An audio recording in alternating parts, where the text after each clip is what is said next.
चाहूंगा चंदन सिंह जी राजपूत मंच पर आए एवं माननीय मुख्यमंत्री जी का स्वागत करें। आइए।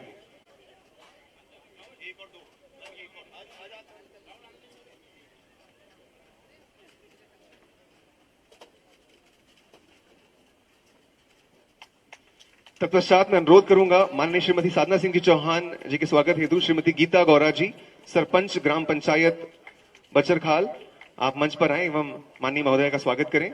मैं अनुरोध करना चाहूंगा पूर्णिमा बिल्लोरी जी से, आप मंच पर आए एवं माननीय श्रीमती साधना सिंह चौहान जी का स्वागत करें। और आप सभी अपनी तालियों के साथ उन शक्ति स्वरूपा के स्वागत हेतु हम सभी यहां मौजूद हैं। जिस प्रकार से ये सेवा प्रकल्प सभी की तालियों का साथ मिले, बेहतरीन तालियों के साथ आइए हम सब इस स्वागत का हिस्सा बने। श्रीमती पढ़ रहे क्योंकि आप सभी की तालियां एक धारा बनती है, एक ताकत बनती हैं और आप सभी वो ताकत हैं इन ग्रामवासियों की। तो आगे बढ़ते हुए मैं अनुरोध करूंगा माननीय विधायक खातेगांव आशीष शर्मा जी के स्वागत हेतु संतोष पटेल जी, अनुरोध करूंगा आप मंच पर आए एवं माननीय विधायक खातेगांव।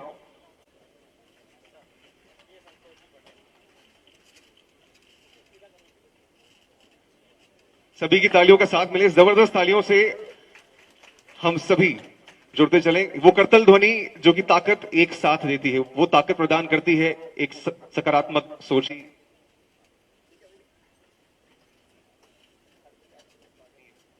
आप संत पूजन के लिए उन संतों की पूजा साथ ही साथ उनसे आशीर्वाद प्राप्त करते हुए प्रदेश की सेवा कर रहे हैं। आप सभी की तालियां चाहूंगा साथ, और यह आशीर्वाद उनके द्वारा प्राप्त किया जा रहा है।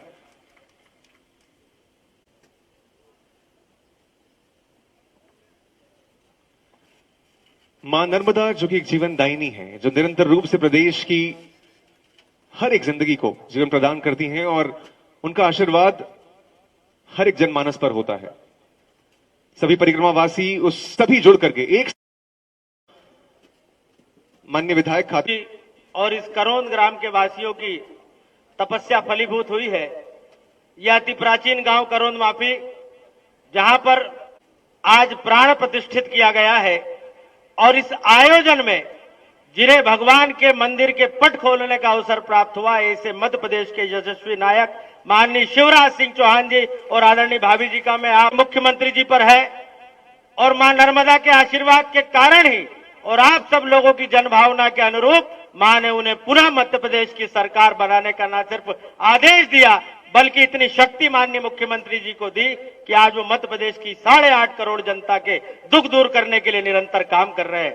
मां से प्रार्थना है कि मां, आज आपकी प्रतिष्ठा मूर्ति स्वरूप में यहां पर हुई है, सदाव्रत यहां पर चल रहा है, अन्न क्षेत्र प्रारंभ है, भंडारा आज यहां पर आयोजित किया गया है, और आने वाले समय में दूर दूर से जितने नर्मदा परिक्रमावासी मां की परिक्रमा के लिए इस मार्ग से निकलेंगे, उन्हें आश्रय और भोजन पूज्य महाराज जी के इस प्रांगण में ग्रामवासियों के सेवा से प्राप्त होगा। चूंकि आज माननीय मुख्यमंत्री जी इस धार्मिक आयोजन में यहां पर पधारे हैं, निश्चित ही आपकी कृपा से, चूंकि माननीय मुख्यमंत्री जी के पड़ोस का ये क्षेत्र है, जितना स्नेह वो पूरे प्रदेश की जनता से करते हैं, बुधनी की जनता से करते हैं, उतना ही प्रेम हम सब कार्यकर्ताओं से, जनता जनार्दन से करते हैं। इसलिए उनसे कुछ मांगने की जरूरत नहीं है। आपसे यही आग्रह है कि आपका इसी तरह का स्नेह इस खातेगांव विधानसभा क्षेत्र पर बना रहे। मां नर्मदा के चरणों में हम सबका प्रणाम है, और मां नर्मदा हम सबका कल्याण करे। पूज्य गुरुदेव जो भी आदेश हम सबको देंगे, वो प्रकल्प इस नर्मदा जी के करोंद माफी के आश्रम में निरंतर संचालित होंगे, और यहां आने वाले भक्तों को हर तरह का आनंद मां नर्मदा जी की पूजन अर्चन और आश्रय का मिलेगा। यही कामना इस अवसर पर व्यक्त करता हूं। आदरणीय मुख्यमंत्री जी, आदरणीय भाभी मां, सभी संतों का, और मां नर्मदा के जो दोनों वरिष्ठ समाज सेवी हमारे इस मंच पर आसीन है, जिनका सम्मान यहां पर किया जाना है, सभी संत महात्माओं का इस पुण्य भूमि पर पधारने पर हार्दिक अभिनंदन। भारत माता की जय, नर्मदे हर।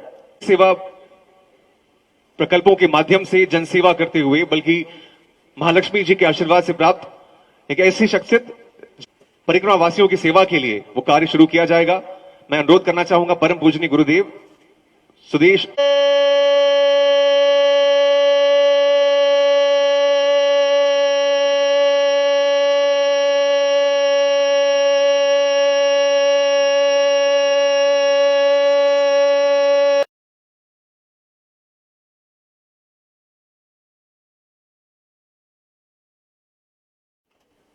मैं माननीय से अनुरोध करूंगा कि अभी आप संकल्प दिलवाएं, शराब लोग छोड़ें।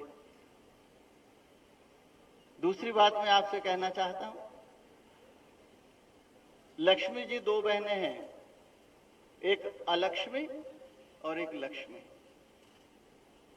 जहां अलक्ष्मी होती है वहां कलह होती है, दारिद्र्य होता है, दुख होता है। और अलक्ष्मी कहां वास करती है? जहां अस्वच्छता होती है। जिसका मस्तिष्क स्वच्छ है, जिसका घर स्वच्छ है, जिसका गांव स्वच्छ है,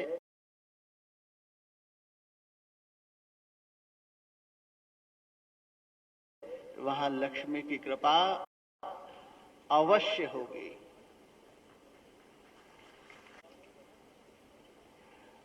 आज आप सब जहां बैठे हैं, ये स्थान मां ने सेवा के लिए हमें आवंटित किया है। आवंटन का अर्थ होता है कि जब आप कहीं नौकरी करते हैं तो आपको मकान आवंटित होता है, नौकर चाकर आवंटित होते हैं, गाड़ी आवंटित होती है। लेकिन यह आवंटन तब तक ही रहता है जब तक नौकरी चलती है। जिस दिन नौकरी गई उस दिन आवंटन खत्म हो जाता है। तो मां ने यह सेवा प्रकल्प, ये स्थान सेवा के लिए आवंटित किया है। जब तक हम ढंग से सेवा करते रहेंगे, मैया की नौकरी करते रहेंगे, जब तक ये स्थान पे सेवा होती रहेगी। समस्त ग्रामवासी करौंद के, उनको साधुवाद है। उनके प्रेम ने, उनके उत्साह ने, उनके सहयोग ने इस आश्रम का निर्माण किया है। उनकी इच्छा शक्ति ने इस आश्रम का निर्माण किया है। ये सेवा प्रकल्प करौंद ग्रामवासियों का है, उनका था और उनका ही रहेगा। लेकिन ये हमेशा रहे, इसकी जिम्मेदारी आपके ऊपर है। स्वच्छता मस्तिष्क की भी, कर्म की भी, घर की भी और गांव की भी। आप जिनको सुनने आए हैं, अब आप उनको सुनिए और वो जो कहें उसे सुनकर भूल मत जाइए, कर्म में उतारिए। हमारे यहां कहा है, यथा राजा तथा प्रजा।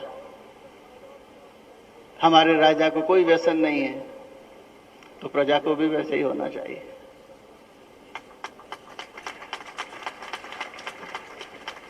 नर्मदे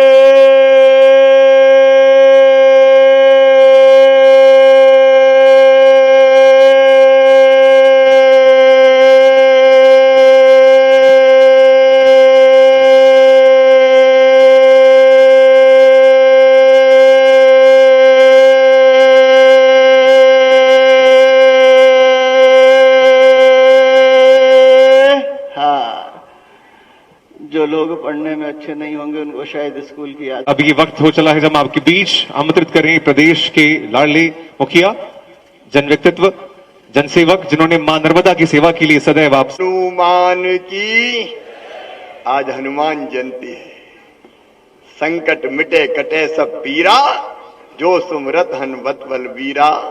जय जय जय हनुमान गुसाई, कृपा करो गुरुदेव की नाई।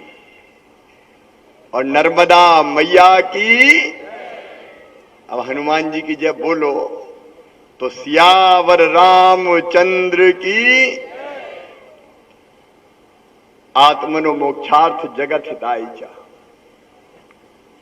आत्मा के मोक्ष और जगत के हित के लिए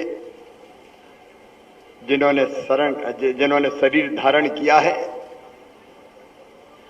परम पूज्य गुरुदेव करुणाधाम परम सिद्धे माता जी, मध्य प्रदेश के यशस्वी कृषि मंत्री भाई कमल पटेल जी, लोकप्रिय युवा नेता कर्मठ विधायक भाई आशीष शर्मा जी, संतगण यहां प्रांगण में मौजूद है। मैंने उनकी पूजा की है, उनको मैं फिर प्रणाम करता हूं। समाज के वरिष्ठगण, सबको मैं प्रणाम करता हूं। मेरे प्रिय भाइयों बहनों, एक को छोड़कर मेरी श्रीमती जी भी आज इस महायज्ञ की पूर्णाहुति में मेरे साथ हैं, और भांजे और भांजियों, अद्भुत दृश्य है यहां। कल कल छल छल करके मैया बह रही है, और मैया को देख के यहां से ऐसा सुख मिल रहा है, ऐसा आनंद आ रहा है, जैसे जीवन सफल सार्थक हो गया हो। ए मां, हमने तेरी गोद में जन्म लिया है, तेरी पूजा उपासना और अर्चना करके हम बड़े हुए हैं। महाराज जी, गर्मी के दिनों में तो हम 4-4, 5-5 घंटा जेठ में नर्मदा मैया से निकलते ही नहीं थे। जब तक घर से कोई छड़ी लेके नहीं जाए कि निकलो रे, बहुत देर हो गई, तब तक मैया की गोद में खेलते रहते थे। और आज अगर कुछ करने के लायक हैं तो इसी मैया की कृपा से, मां की कृपा आप सब पर बनी रहे। आप सब सुखी हो, आप सब निरोग हो, आप सबका मंगल हो, आप सबका कल्याण हो, यही प्रार्थना माता जी के चरणों में। अद्भुत आश्रम, अद्भुत मंदिर, और मां की ऐसी प्रतिमा कि मुझे तो लग रहा था वो मुझे ही देख ली जा रही है। बहुत सुंदर प्रतिमा, मां की सजीव प्रतिमा, मां की प्रतिमा, हनुमान जी की, महाराज की प्रतिमा, परम पूज्य बड़े गुरुदेव और माता जी की प्रतिमा, ये सिद्ध स्थान है। और मुझे पूरा विश्वास है यहां परिक्रमा वासियों की सेवा तो होगी, सदा व्रत चलेगा, आश्रय स्थल मिलेगा, लेकिन यहां लगातार पुण्य के काम, धर्म के काम लगातार यहां होते रहेंगे, ये मेरा विश्वास है। करोड़ माफी के सभी बहनों और भाइयों को मैं सौभाग्यशाली मानता हूं कि परम पूज्य आपके सहयोग से परम पूज्य गुरुदेव ने यह आश्रम यहां प्रारंभ किया है। आइए हम सब ये ठाने कि कोई ना कोई सेवा का कार्य हमारे द्वारा जरूर होगा, छोटा हो बड़ा हो उसका महत्व नहीं है। गिलहरी का योगदान भी महत्वपूर्ण होता है। अगर लंका पहुंचने में अगर बड़े बड़े बानर, भालू, रीछ, बड़े बड़े पहाड़ और पत्थर डाल के पुल बना रहे थे, राम सेतु, तो गिलहरी भी तो लौटती पोटती थी, रेत में दौड़ती थी, रेत के कण गिराती थी, फिर आती थी, फिर लौटती थी, फिर दौड़ती थी, और इतनी प्रसन्न थी। बानर, बड़े बड़े वीर बानरों ने पूछा, ए पगली गिलहरी तू क्या कर रही है? तो कह लगे, देख नहीं रहे भगवान राम के अयोध्या लंका जाने के लिए सेतु का निर्माण हो रहा है, सेतु बंद। वो सेतु बांधने के लिए मैं भी रेत में लौटती हूं और रेत के कण वहां डालती हूं। मैं बहुत धन्य हूं, सेतु बंद रामेश्वर बना रही हूं। तो सब ठटा के हंस पड़े, पगली हो गई है, तेरे रेत के ये 4 करोड़ से कोई सेतु बंद बन जाएगा? लेकिन भगवान राम की जब दृष्टि गई तो कहते हैं गिलहरी को उनने अपनी हथेली को उठा लिया और बड़े प्रेम से गिलहरी की पीठ पे हाथ फेरा। कहते हैं गिलहरी की पीठ पे जो निशान है वो उसी समय के निशान है। और भगवान राम ने ये कहा कि सेतु बंद रामेश्वर बनाने में सबसे बड़ा योगदान अगर किसी का है तो इस गिलहरी का योगदान है। इसलिए हम छोटा करें बड़ा करें उसका मतलब नहीं है, हम जो करें वो हृदय से करें, अंतरात्मा से करें, मन से करें, तो हमारी सामर्थ्य से हम जो भी काम करते हैं भगवान साक्षात वो स्वीकार करते हैं, सचमुच में साक्षात वो स्वीकार करते हैं। आज कोई सरकारी और राजनीतिक कार्यक्रम नहीं है, हनुमान जी की जयंती है,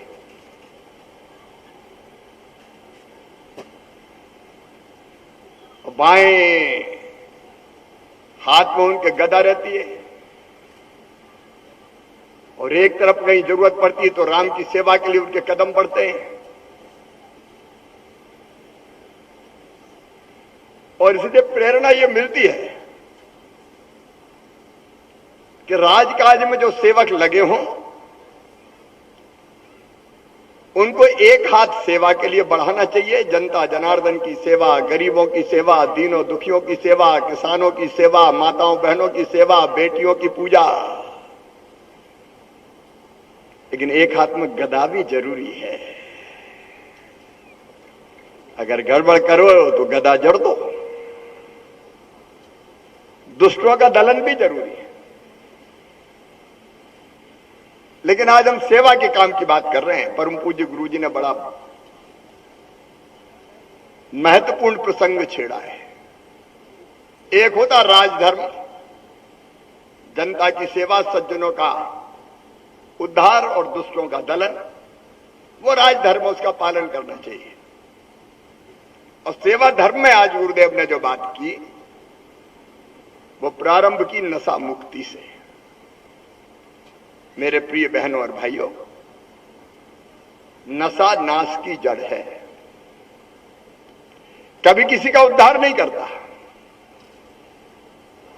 जब नर्मदा सेवा यात्रा भाई कमल जी, आशीष जी यहां बैठे हम लोगों ने निकाली थी, तो नर्मदा तट की सारी शराब की दुकानें, 68 दुकानें बंद करने का फैसला हमने किया था। वो बंद हो गई, लेकिन इसके बाद भी, दुकानें बंद होने के बाद भी वो बंद नहीं हुई। तो सबसे बड़ा काम है नशा मुक्ति। आज इस पवित्र तट पर खड़े होके मैं अपने इन भावों को व्यक्त कर रहा हूं। शराब को बढ़ावा देना कतई सरकार का उद्देश्य नहीं है, हम नहीं देंगे। और जहां जहां नशा मुक्ति होती जाएगी, का भाव बनता जाएगा, हम दुकानें बंद कर देंगे, बंद करते चले जाएंगे। और जहां माताओं को, बहनों को दिक्कत होता है, आपत्ति का सवाल आता है, तो कहेंगे दूर ले जाओ कहीं। यही क्या जरूरत है? लेकिन मैं एक अपील आप सबसे करना चाहता हूं आज इस पवित्र प्रांगण में, कि नशा अंदर से छोड़ना पड़ेगा। और इसलिए परम पूज्य गुरुदेव आपने जो बात कही नशा मुक्ति की, सरकार भी समाज के साथ मिलके नशा मुक्ति अभियान चलाएगी। हम मिलके अभियान चलाएंगे कि नशे से हम मुक्त हो जाएं, व्यसनों से हम मुक्त हो जाएं। और नशा एक तो शराब का है, लेकिन नशे और भी हैं। LSD की गोली, चरस, क्या पता नहीं, नाम भी याद नहीं आते, सफेद पुड़िया में आता है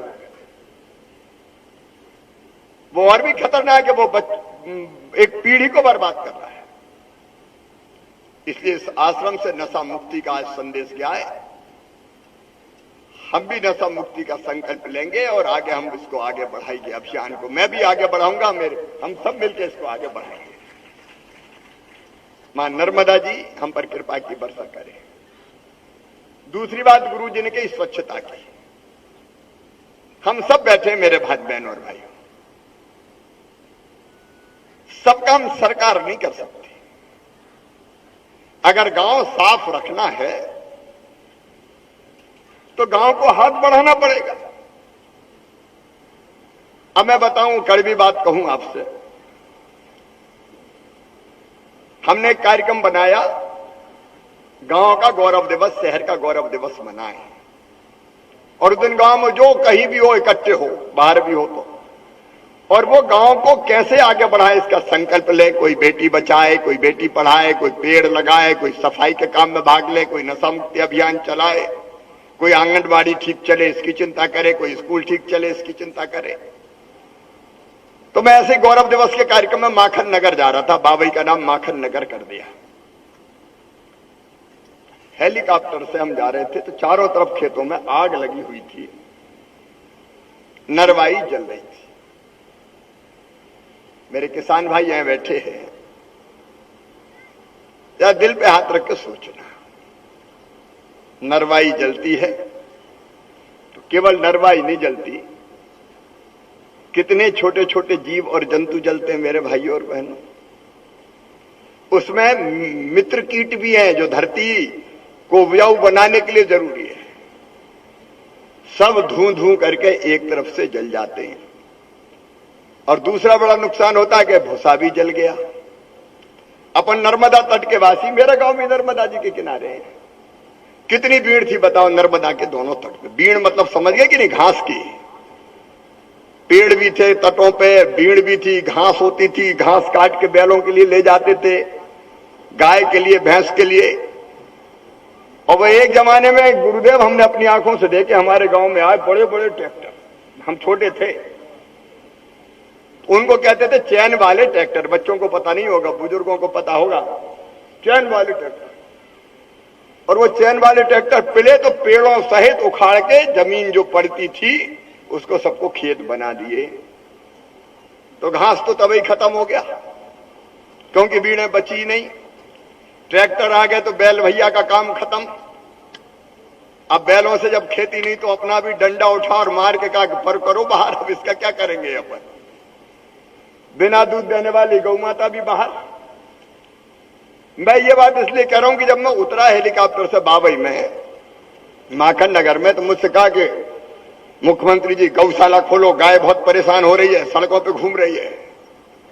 मैंने कहा तुमने तो भैया गाय का भूसा तक जला दिया रे खेतों में, भूसा छोड़ा नहीं है। और अकेले मुख्यमंत्री से कह रहे तुम गाय बचाओ। आप ईमानदारी से सोचना, बुरा लगे तो मुझे भला बुरा कहलाना, लेकिन बताओ कैसे गाय बच सकती है।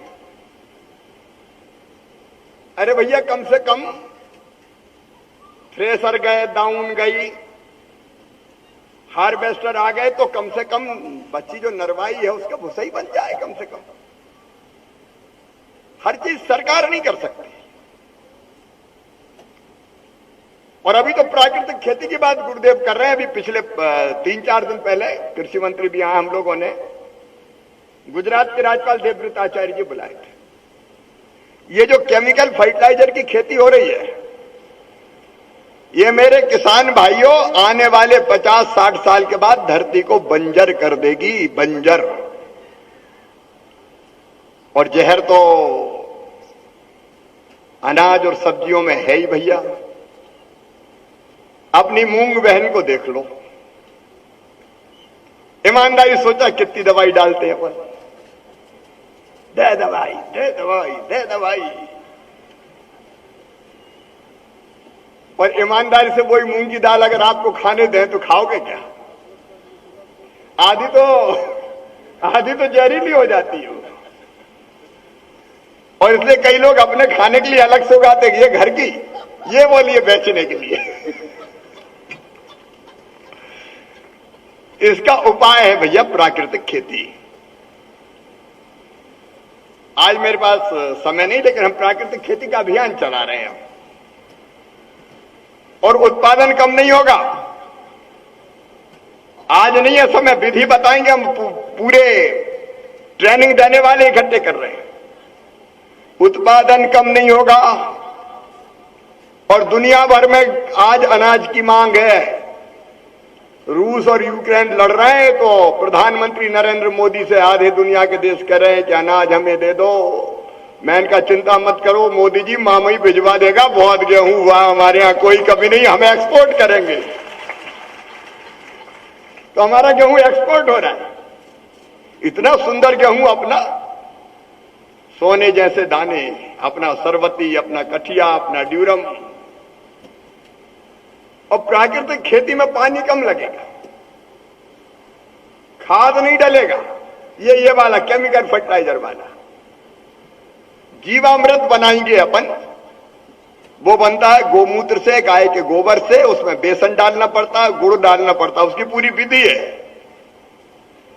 बीजों को उपचारित करके बो दो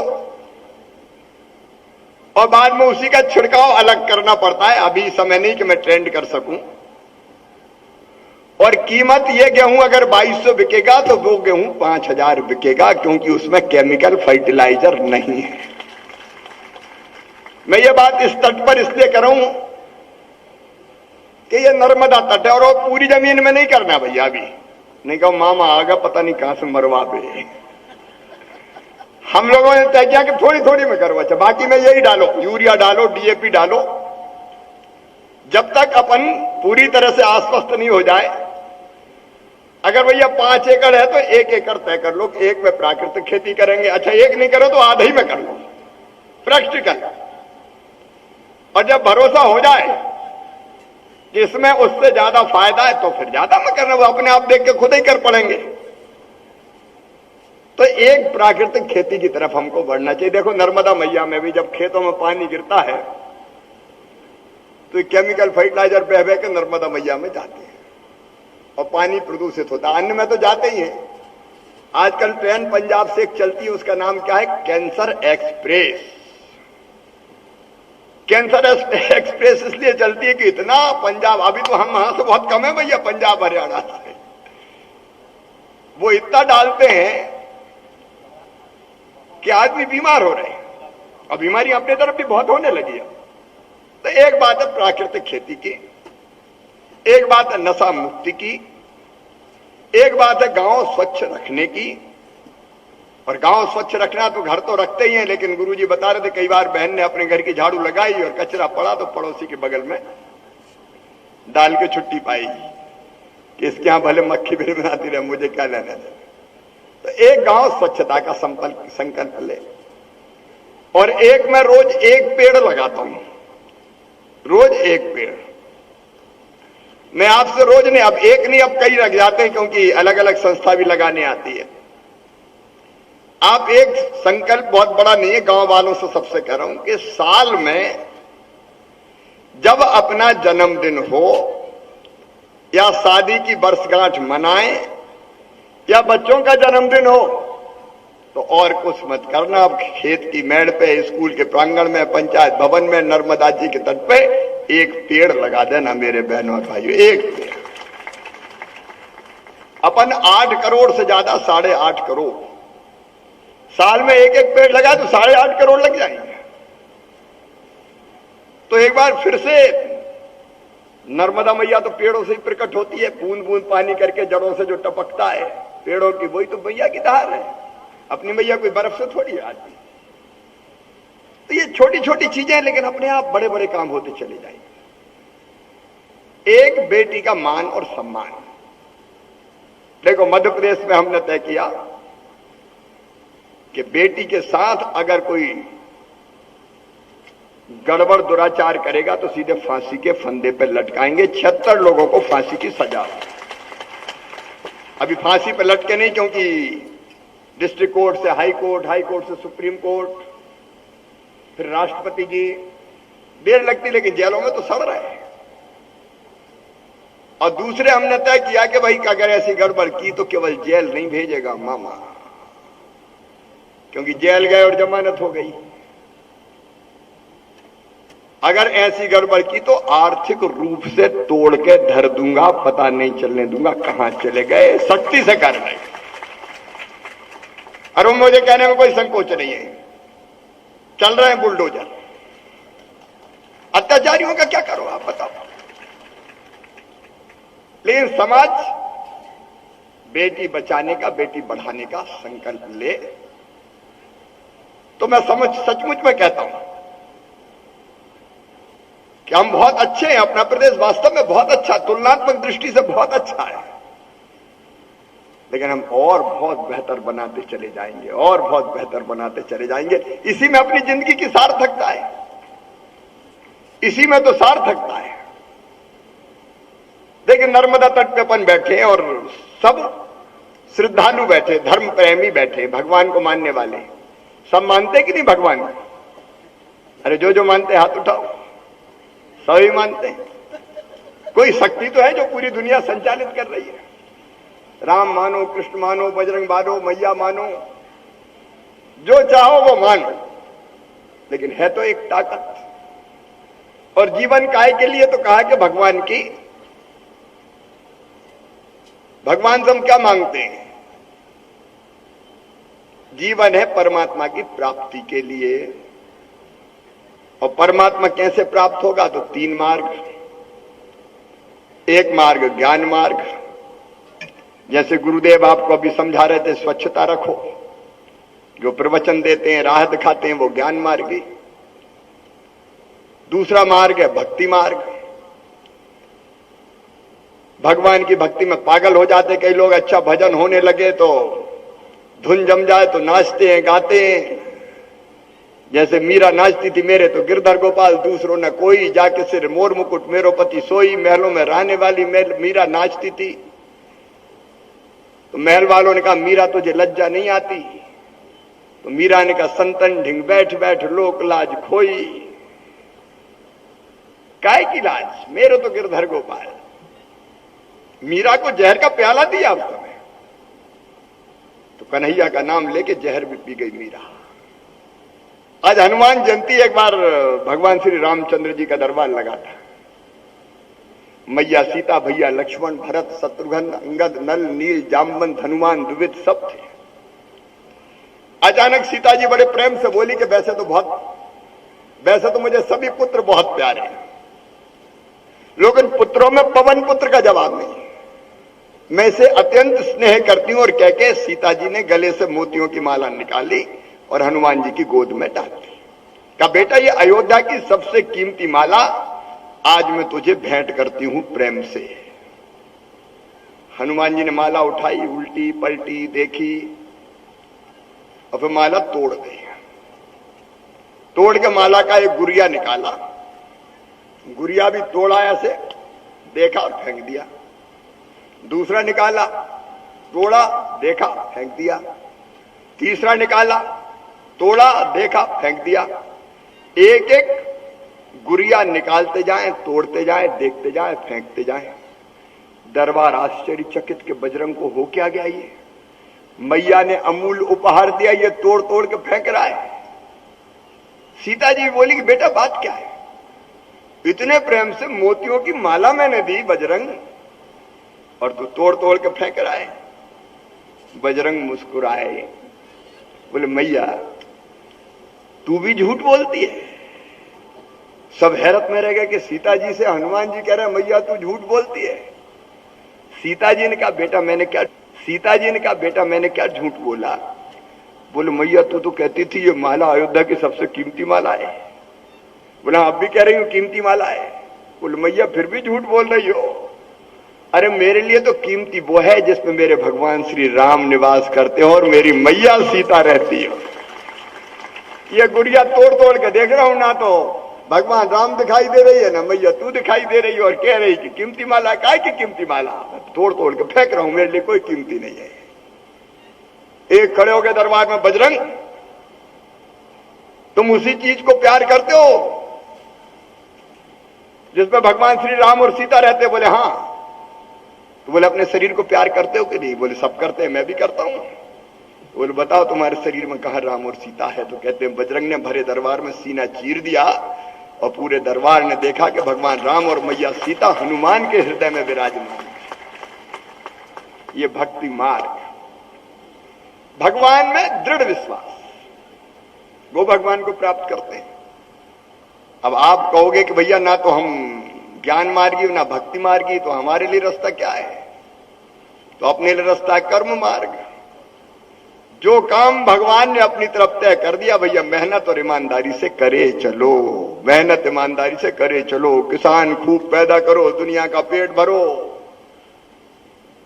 मास्टर है, ईमानदारी से पढ़ा लो। डॉक्टर है, गरीब का भी इलाज कर दो, तड़प तड़प के मत मरने दो, भगवान मिल जाएगा। कर्मचारी अधिकारी है, नेता है, तो हवाला घोटाला नहीं करे भैया, ईमानदारी से जनता की सेवा कर ले, भगवान मिल जाएंगे। जो काम आपकी तरफ है वो कर लो, मिल जाएंगे। ये कर्म मार्ग, इसी कर्म मार्ग में ये सब चीजें आती है। स्वच्छता भी रखो, पेड़ भी लगाओ, नशा मुक्ति अभियान भी चलाओ, कोई ना कोई एक काम हाथ में। इस पवित्र तट पर यही संकल्प आज के कार्यक्रम की सार्थकता होगा। आज मैं भक्त के रूप में आया हूं और मुख्यमंत्री का दम्भ और अहंकार कभी रहता नहीं है, इसलिए मैं भी ये करने की कोशिश करता हूं। इसलिए कह रहा हूं ये पवित्र आश्रम, ये मंदिर इन पवित्र कामों को यहां से दिशा देगा। ये परिक्रमा वासियों को भोजन भी और स्थान वो तो हो गए, वो प्रारंभिक काम है, लेकिन लोगों को दिशा देने का भी काम करेगा। तो आओ मेरे प्रिय बहनों और भाइयों, अब जब मैं आया तो आशीष ने घिरवा दिया कुछ लोगों से कि ये दे दो, वो दे दो, वो दे दो, वो दे दो। अरे हम देने फैने थोड़ी आए, आज तो हम लेने आए मैया से। लेकिन उनने कही जनहित की बात, और 2-3 चीजें यहां बात आई थी। एक तो बात आई थी सेवक सहकारी समिति की, यहीं की लिखी थी ना, सही में। यहां अलग नवीन प्राथमिक कृषि साख सहकारी संस्था का मैं कलेक्टर को निर्देश दे रहा हूं, उसका पूरा वर्कआउट करवा ले, क्योंकि इसमें कितनी गांव जुड़ेंगे उसका फिर से क्षेत्राधिकार का निर्धारण करना होगा। एक सोसाइटी से कम हो गए कुछ गांव, और गांव की शायद यही भावना है, या मैं जबरनी कह रहा हूं है। नहीं, कई बार ये भी लगता है कि आ रहा है मुख्यमंत्री तो लिख के दे दो यार कुछ। तो ठीक है, तो इसका व्यवस्था हो जाएगी। फिर बिजली के प्रदाय में कुछ दिक्कतें यहां पे बताई है, तो वो भी मैं बिजली वालों को निर्देश दूंगा। देखो अभी भैया एक बात और अपन साफ साफ बताएं कि इस समय कोयले का बहुत संकट चल रहा है, कोयला कम है। मैं रोज एक फोन कोयले के लिए करता हूं, रैक चली कि नहीं, चली कि नहीं, चली कि नहीं। और अब अपन सूरज से बिजली बनाने का काम प्रारंभ कर रहे हैं, सोलर पे जा रहे हैं, कोयले से अवलंबित ना हो, हम सूरज से भी बिजली बनाए। वो अलग विषय कभी बताऊंगा, लेकिन असली बिजली वही है सूरज से, तो सोलर एनर्जी की तरफ अपन जा रहे हैं। लेकिन तब तक यही इंतजाम करेंगे। मैं बहाना माना नहीं बना रहा, नहीं कहने लगे बहाना बना रहे हमने तो मूंग बो दी, वो कह रहा हूं बिजली नहीं। तो इंतजाम करेंगे, चिंता मत करो। लेकिन आप सोचो, जब अपन तीसरी फसल इतनी गर्मी में बोते हैं तो बिजली तो लगती है कि नहीं? ज्यादा लगती है। ज्यादा लगती तो जितनी थी उतनी कम पड़ती है। अब जहां तबाह से पानी आ जाए वहां बिजली नहीं लगती, वहां तो वैसे ही हो जाता है। लेकिन यहाँ मोटर से खींचना पड़ता है, वहां बिजली खर्चा होती है। तो आप लोगों को आसान लगता है, कह दो यार बिजली नहीं आ रही, पर हमें तो इंतजाम करना पड़ता है। कोयला लाओ, पावर प्लांट में बनाओ, बाकी सब इंतजाम करो, और कोयला के भी पैसा भी देने पड़ते हैं। फिर आपको पता है सब चीजों को पैसा देने पड़ते हैं, और कई बार पैसा लेने में पसीना आ जाता है, जितना कम होता है उतना भी। लेकिन मैंने कहा कि बिजली के फीडर से पर्याप्त मात्रा में बिजली का प्रदाय हो जाए। करोंद माफी, चिचली, पिपलिया, घाघरिया, दूधिया खेड़ी वगैरह की जो बात मेरे पास आई है, तो उसके लिए हम बेहतर इंतजाम करेंगे, ठीक है। फिर कुछ सड़कों की बात आपने, 3-4 सड़कों की बात कही है आपने, तो वो तीनों चारों सड़कों का, देखो आशीष बहुत चतुर आदमी है, इसने पहले तो हमने इनसे मांगी कि बताओ बजट में क्या क्या करना है। हमारे कृषि मंत्री भी बैठे, बजट क्या होता है? घर जैसा होता है बजट। अपनी फसल कितने बार आती, एक बार गेहूं आ गए, अब मूंग आने लगी, तो अपन उस फसल से जो आमदनी होती है उससे ही सोचते हैं कि इस बार घर बनाना है, इस बार मंदिर में पैसा देना है, इस बार कोई शादी ब्याह करना है। तो बार बार तो अगर और कोई मांगे तो दे सकते हो क्या? तो हम एक बार बजट में सब चीजों का इंतजाम करते हैं। इस आदमी ने पहले तो दूसरी सड़कें बता के ले ली, कहा ये दे दो, अब फिर चुपचाप ये सिर्फ धर दी। अब मामा बजट कैसे सुधारे? लेकिन अब फिर भी धार्मिक कार्यक्रम में 3 सड़कों की बात कही है। अच्छा देखो कितना सीधा साधा मुख्यमंत्री है, ऐसी कागज पे लिख के दे दी, अपनी तो मुख्यमंत्री है, बताओ। लेकिन सड़कों का भी, जो 2-3 सड़कें आपने बताई है, उनका भी इंतजाम करेंगे। अभी तत्काल नहीं होगा तो फर्स्ट सप्लीमेंट्री में बाकी में जोड़ के ये भी जरूर करेंगे। देखो अगर कोई जनप्रतिनिधि कहता है तो तड़फ के कारण कहता है कि मेरे क्षेत्र में सड़क बन जाए। अब देखो आशीष भैया, तुम्हारे यहाँ नर्मदा मैया का पानी लाने के लिए हमने योजना बनाई कि नहीं बनाई?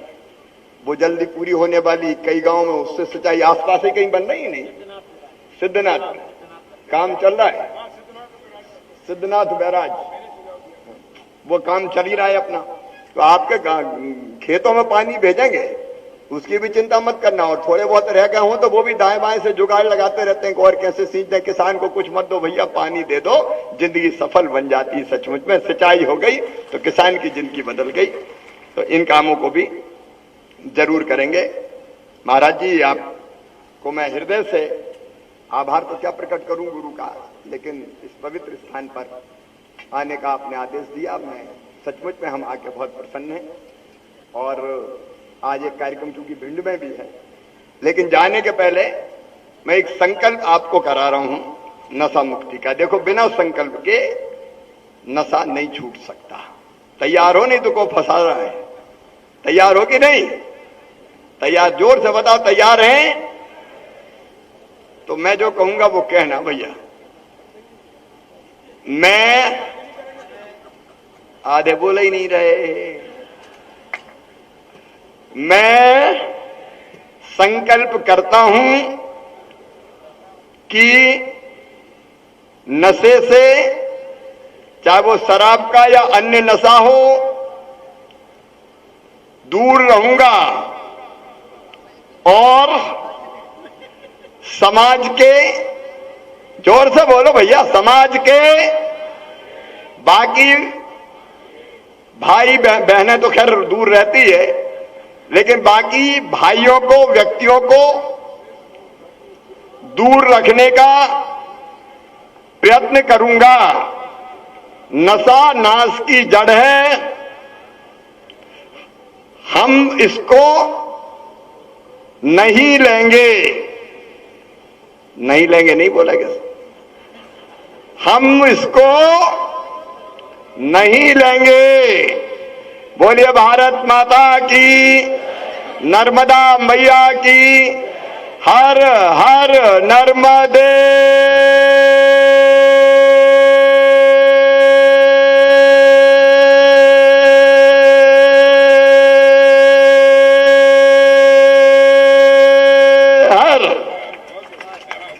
ये मैं गांव को बधाई देता हूं।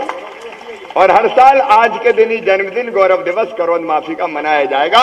बहुत बहुत धन्यवाद, प्रणाम, नमस्कार। दिलवाया है। तत्पश्चात आगे चलते हुए मैं जल्द से जल्द अनुरोध करना चाहूंगा परम पूजनीय गुरुदेव जी के कृषि मंत्री कमल पटेल जी का स्वागत करें। आगे माननीय शाश्वत शांडिल्य जी। दोस्तों, इसके बाद